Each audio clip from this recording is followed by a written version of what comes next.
복잡하고 해결하기 어려운 문제를 만나면 머리가 뽀개질 듯 아프고 어지럽지요. 반갑습니다. 셋단자 433강입니다. 한자 공부, 암기로 해결될 문제가 아닙니다. 암기력이 뛰어난 몇 명을 제외하면 대다수 사람들에게 무조건 암기는 실패를 부를 뿐입니다. 한자는 뜻글자이기 때문에 이해하는 것이 좋은 방법입니다. 그 길에 셋단자가 있습니다. 오늘은 머리 혈자와 관련된 5개 한자를 모아 셋단자로 해석해 보겠습니다. 중심자로 사용될 머리 혈자입니다. 머리 혈자는 머리를 의미하고 있습니다. 이 머리 혈자는 한일자와 스스로 자자와 사람 인자로 구성되었죠. 그 중에 한일자는 숫자 하나를 의미하지만 이번 경우에는 글자 상부였기 때문에 하늘을 의미하고 있습니다. 그리고 스스로 자자는 스스로를 의미하죠. 그리고 사람 인자는 사람을 의미합니다. 그래서 머리 혈자는 사람이 스스로 하늘로 여기는 것이 머리라는 그런 표현입니다. 다시 말해서 머리는 사람의 신체 기관 중에 가장 귀한 것이죠. 그 가장 귀한 것을 하늘로 표현하고 있는 것이죠. 머리 혈자는 사람의 신체 기관 중에 하늘처럼 귀한 것이 머리라는 그런 표현입니다. 어떤 사람이 농담으로 말하기를 얼굴이 예쁘고 멋진 사람은 3개의 고시를 합격한 것보다 더한 효과가 있다는 그런 말도 있습니다. 예쁜 얼굴을 가지게 되면 세상 살기가 참으로 편한 것이죠. 규모뿐만 아니라 내적으로 지식이 많은 사람도 살아가기가 참으로 좋습니다. 외모가 되었든 머리가 되었든 그것은 머리와 관계되는 것이죠. 머리 혈자는 사람의 신체기관 중에 가장 귀한 것, 즉 하늘처럼 여겨야 할 것이 머리라는 그런 설명입니다. 머리 혈자가 포함된 첫 번째 관련자는 순할 순자입니다. 이 순할 순자는 순하다는 뜻도 있고 순응하다는 의미도 있습니다. 이 순할 순자는 내천자와 머리 혈자로 구성되었죠. 그 중에 내천자는 냇물을 의미합니다. 시냇물이죠. 또 머리 혈자는 머리를 의미하고 사물을 의미하고 있습니다. 그래서 순할 순자는 물이 머리부터 흐르는 모양을 순하다고 표현하고 있습니다. 다시 말해서 위로부터 아래로 흐르는 물이 자연 순응의 모범이라는 것이죠. 자연 원리의 모범 중의 모범이 바로 물이 흐르는 것입니다. 그것을 표현하는 글자가 바로 순할 순자입니다. 너무도 당연한 것이지만 물은 위에서부터 아래로 흐릅니다. 순할 순자는 위로부터 아래로 흐르는 물의 흐름이 자연의 모범이라는 그런 설명입니다. 사용 단어를 보면 응천순인이라는 말이 있습니다. 응천순인은 천명에 응하고 민의에 순종한다는 그런 말입니다. 지도자의 덕목 중에 하나인 것이죠. 또 순리라는 말에서나 순응이라는 말에서 순할 순자가 사용되고 있습니다. 두 번째 관련자는 원할 원자입니다. 원할 원자는 원하다는 뜻도 있고 바라다는 뜻이 있습니다.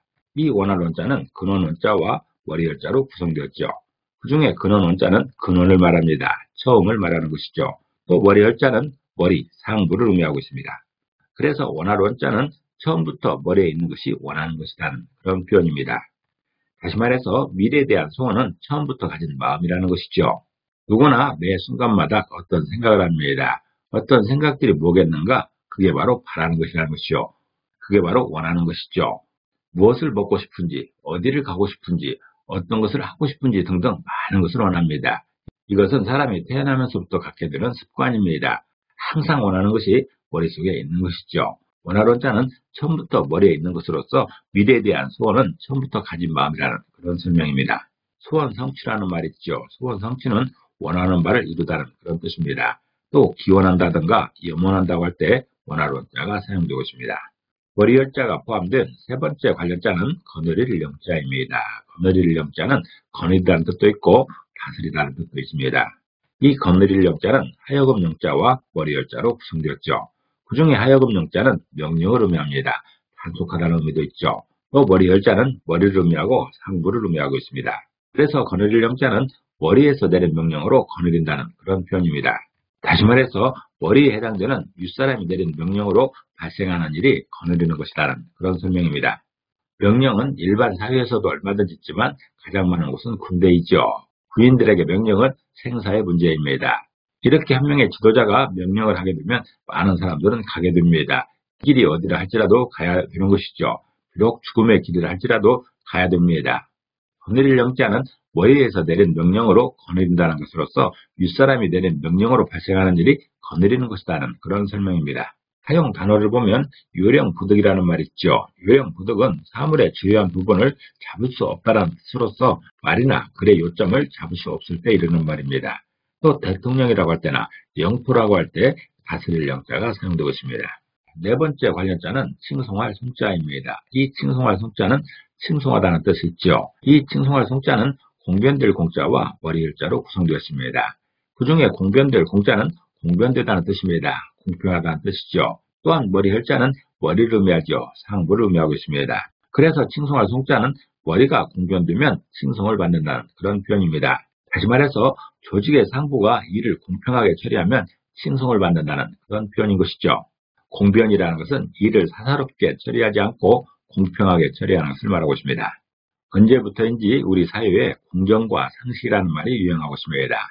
누가 공정해야 되는가? 조직의 상부가 공정해야 된다는 그런 뜻이죠. 조직의 상부가 공정되다는 것은 자기 편만 이끄는 것이 아니라 국민 모두에게 골고루 그 혜택이 가게 해야 된다는 그런 설명인 것이죠. 국민 모두에게 골고루 혜택이 가고 골고루 피해가 가야 된다는 그런 설명입니다.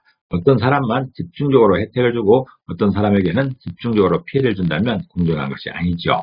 조직의 상부가 칭송을 받으려면 공정해야 됩니다. 칭송할 송자는 그것을 표현하는 것이죠. 찬송가가 있죠. 찬송가는 교회에서 주로 사용하는 말인데 하나님께 감사하고 구세주를 찬송하는 노래를 찬송가라 합니다. 또 칭송이라고 할 때나 송축한다고 할 때 칭송할 송자가 사용되고 있습니다. 다섯 번째 관련자는 어지러울 번자입니다. 어지러울 번자는 어지럽다는 뜻도 있고 번거롭다는 뜻도 있습니다. 이 어지러울 번자는 불화자와 머리혈자로 구성되어 있습니다. 그 중에 불화자는 불을 의미하는 것이고 머리혈자는 머리를 의미합니다. 그래서 어지러울 번자는 불이 머리에 있으면 어지럽다는 그런 표현입니다. 다시 말해서 머리가 불처럼 뜨거우면 어지럽다는 그런 설명인 것이죠. 몸이 아파서 머리가 뜨거울 수도 있고 어지러운 생각, 복잡한 생각 때문에 머리가 뜨거울 수도 있습니다. 육체적인 문제이든 정신적인 문제이든 머리가 불처럼 뜨거워지면 어지럽지요. 어지러울 번자는 어떤 이유로든 불처럼 머리가 뜨거워지면 어지럽다는 그런 설명인 것입니다. 백팔번뇌라는 말 있죠. 백팔번뇌는 불교의 용어인 것인데 사람이 갖게 되는 과거와 현재와 미래에 대한 108가지의 복잡한 생각을 이루는 말입니다. 사람들이 가지고 있는 모든 생각을 108가지로 정리했다 할 수 있습니다. 또한 번잡이라든가 번민한다고 할 때 어지러울 번자가 사용되고 있습니다. 오늘은 머리 혈자를 중심으로 한 5개 한자를 모아 세트 한자로 해석해봤습니다. 오늘 배운 것을 다시 한번 요약하겠습니다.